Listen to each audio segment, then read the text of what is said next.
Il était une fois, dans le village de Joliba, un jeune garçon nommé Kofi. Kofi avait passé toute sa vie à se consacrer à devenir plus fort, mais son père, Yao, l'homme le plus fort de la Terre, l'avait toujours considéré comme faible. Yao avait même décidé de mettre fin à la vie de la mère de Kofi. Depuis lors, Kofi, maintenant âgé de 18 ans, défiait les personnes les plus fortes de la Terre pour enfin avoir une chance de se battre contre son père. L'histoire commence avec un petit garçon nommé Mamadou entrant dans une école à Bamako et défiant l'élève le plus fort. Quelques heures plus tard, Mamadou attendait son adversaire jusqu'à ce que notre protagoniste, Kofi, apparaisse. Mamadou tenait un couteau de poche et pensait que Kofi semblait trop faible pour être appelé l'étudiant le plus fort du monde. Kofi enleva sa veste et prit sa position de combat.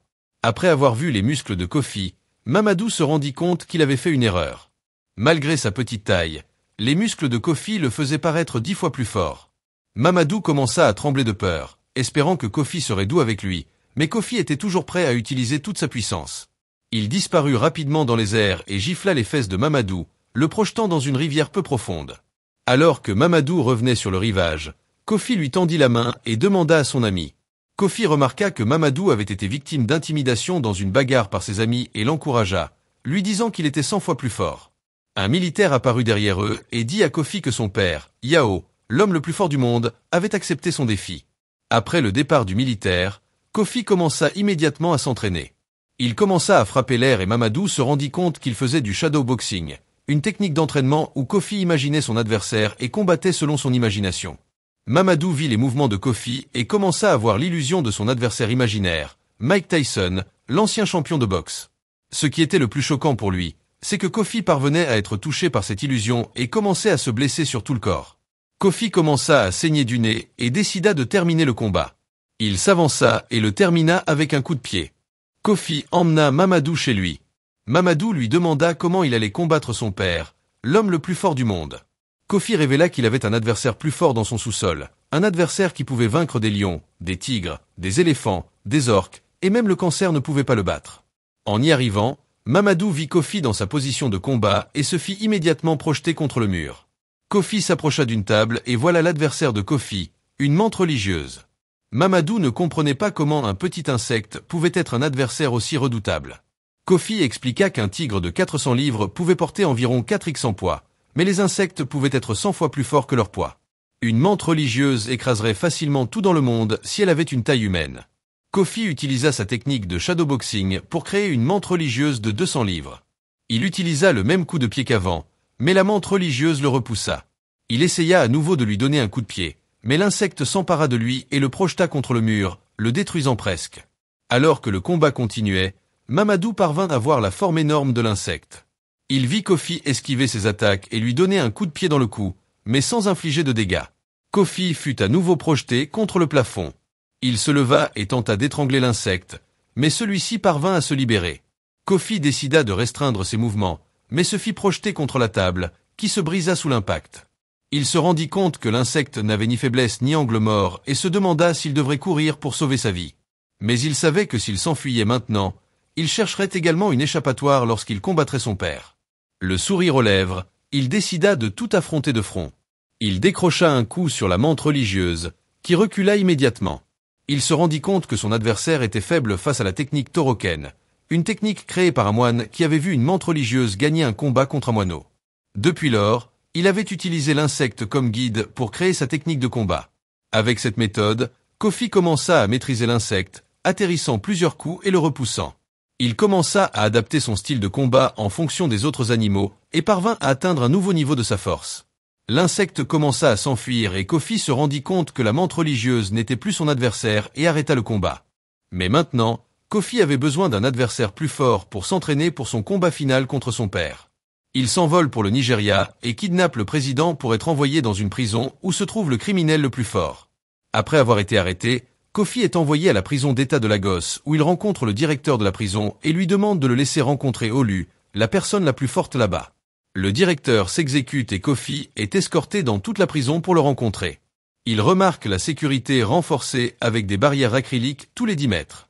Il atteint la cellule d'Olu mais est choqué de voir qu'elle ressemble à une chambre d'hôtel 5 étoiles. Kofi défie Olu, mais celui-ci dit qu'il ne peut pas. Il combattra le deuxième plus fort le week-end prochain, et Kofi devrait d'abord devenir le deuxième plus fort pour le défier. Kofi ignore ses paroles et lui donne un coup de poing au visage, mais le visage d'Olu n'a même pas bougé. Il est ensuite emmené dans sa chambre où il rencontre le vrai Mike Tyson. Mike lui dit qu'il n'est même pas dans le top 10 en prison et révèle qu'il ne se bat pas pour les remparts, que tout le monde est si fort qu'il a peur de perdre la vie. Le lendemain matin, il rencontre le numéro 2, Jules Varu, qui est aussi quelqu'un de privilégié par les gardiens de prison. Pendant le repas, le partenaire de Kofi lui dit que l'homme devant le numéro 2 affrontera Gavaru. Les deux vont au gymnase pour se battre, mais Gavaru le bête rapidement en utilisant la spécialité de son adversaire. Kofi parle ensuite à Gavaru, mais le garde leur dit de ne pas marcher et frappe Kofi avec une matraque, l'envoyant à l'isolement. Son colocataire se faufile avec de la nourriture. Kofi avait les pouces menottés derrière le dos. Le colocataire le nourrit et explique le passé de Gavaru. Kofi découvre qu'il veut aussi combattre Olu. Pendant qu'il parle, un garde entre dans la pièce et frappe le vieil homme pour avoir parlé en prison. Kofi s'en mêle, repousse le garde et dit que ce n'est pas parce que ses pouces sont menottés qu'il ne peut pas riposter. Il se disloque les os et tabasse le garde, le poussant du rail mais le sauve, retournant à sa vie carcérale normale. Kofi se lance dans une conversation entre Mike et Gavaru. Il dit à Gavaru qu'il veut le combattre après son combat avec Olu. Juste à ce moment, Olu détruit la porte et entre dans leur chambre. Il parle de leur raison de se battre avec Gavaru et dit qu'il a l'avantage parce qu'il se bat pour sa femme. Kofi tente d'interférer dans leur conversation, mais Olu le frappe, le faisant s'évanouir. Olu révèle alors un mouchoir donné par sa fille et le sent comme un mal bêta méga crache dessus, faisant fuir Olu dans la panique comme une petite fille. Tout le monde demande s'il a vraiment une petite amie, mais ils ne peuvent pas dire si c'est vrai. Ils pensent donc que c'est un mensonge pour augmenter le statut d'Olu. Le jour du combat, il n'y a pas de sécurité officielle sur le terrain. Kofi et les autres regardent autour d'eux pour anticiper si Olu amènera son amant. Olu arrive portant un lit avec Maria, son amante. Le terme grand ne suffira pas à décrire comment elle est. Ils décident d'organiser un combat comme un jeu. Chacun tiendra le bout d'un bandana pendant le combat. Le premier à lâcher le bandana perd le combat. Le combat commence avec Kofi regardant l'uppercut de Gavaru, puis Olu le frappant à plusieurs reprises. Malgré que Olu tombe presque, il tient toujours le bandana avec le bout de son doigt. Il se lève et le tient avec son pouce et son petit doigt. Gavaru enlève les poils de sa barbe et les jette directement dans les yeux d'Olu. Alors qu'Olu est distrait avec ses yeux, Gavaru se retourne et le frappe, mais il récupère. Il se retourne et blesse Gavaru à ce stade. Olu ne tient plus le bandana. Il dit à Gavaru qu'il n'est pas intéressé à tenir le bandana et continue le combat, mais Kofi s'ennuie. Il dit qu'il est fatigué de certains hommes qui tiennent un mouchoir, pensant qu'ils se battent et il fera quelque chose. Il s'endort sur le lit de Maria et se repose à côté d'elle pendant que le combat continue. Olu, maintenant excité par le combat, demande à Maria ce qu'elle en pense et voit Kofi dormir à côté de son amant. Gavaru donne un coup de pied au visage d'Olu et enlève un morceau de ses cheveux, le plongeant directement dans les oreilles d'Olu. Olu gagne la puissance supérieure et frappe Gavaru dans le mur. Étonnamment, Gavaru se lève et commence à battre Olu, mais à la fin, il tombe au sol. Gavaru décide de ne pas abandonner et se lève, marchant vers Olu. Il lui dit que ses muscles sont les plus forts du monde et il le frappe. Après avoir vaincu Olu, Yao, le père de Kofi, arrive. Il a kidnappé le président pour accéder à la prison juste parce qu'il a entendu que des gens forts se battaient. Il félicite Gavaru pour sa victoire et dit que Gavaru est l'homme le plus fort du monde. Pendant qu'il parle, Olu se lève, reprend sa position et attaque Gavaru. Cette fois, l'attaque est si sévère que Gavaru ne peut plus bouger. Après le combat, Gavaru s'évade de la prison. Plus tard, Kofi décide de s'échapper de la prison, non pas par une voie d'évacuation, mais par la porte d'entrée, tout comme Olu.